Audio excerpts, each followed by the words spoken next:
நாம் அரசியலுக்கு வந்ததிலிருந்தே நம்மளை பற்றி நிறைய சில வதந்திகள், அந்த டீம் இந்த டீம் அப்படிலாம் சொல்லிக்கிட்டு இருக்காங்க இல்லையா. ஆனால் இவர் எந்த டீமும் கிடையாது, மக்களுடைய டீம், பீப்புள்ஸ் டீம் அப்படின்னு எல்லாருக்கும் தெரிஞ்சதுக்கப்புறம் வேற என்ன அவதூறு பரப்பலாம் இவர் மேலே அப்படின்ட்டு ட்ரை பண்ணி எல்லாமே அவங்களுக்கு ஒர்க் அவுட் ஆகலை. ஸோ கடைசியில் என்னதான் இந்த விஜயை பண்ணலாம் அப்படின்னு நினைக்கும் போது தான் இந்த கூட்டணி அந்த கூட்டணிலாம் சேர போறாரு அப்படின்ட்டு ஒரு பொய்யான ஒரு பிரச்சாரத்தை ஸ்டார்ட் பண்ணிக்கிட்டு இருந்தாங்க.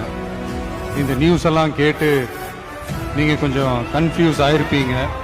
அதனால இங்கே மறுபடியும் ஓப்பனாக தெளிவாக ஒரு விஷயத்தை நான் சொல்கிறேன்.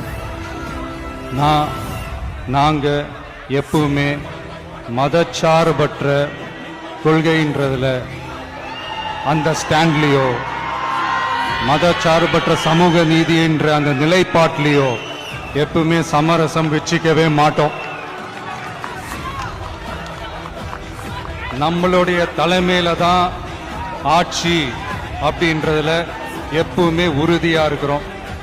நம்மளுடைய முதல் மாநாட்டில் கூட நான் சொன்ன மாதிரி அரசியலில் யாருக்காகவும் எதுக்காகவும் எந்த விதமான ஒரு சமரசமும் நாங்கள் வச்சுக்க போறதே இல்லை. அந்த பேச்சுவார்த்தையே கிடையாது. சரிங்களா? அதனால யார் என்ன அவதூறு பரப்புனாலும் தயவு செஞ்சு அதை நம்பாதீங்க.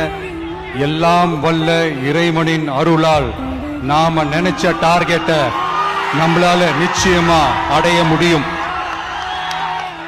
கான்பிடண்டா இருங்க, நல்லதே நடக்கும், வெற்றி நிச்சயம்.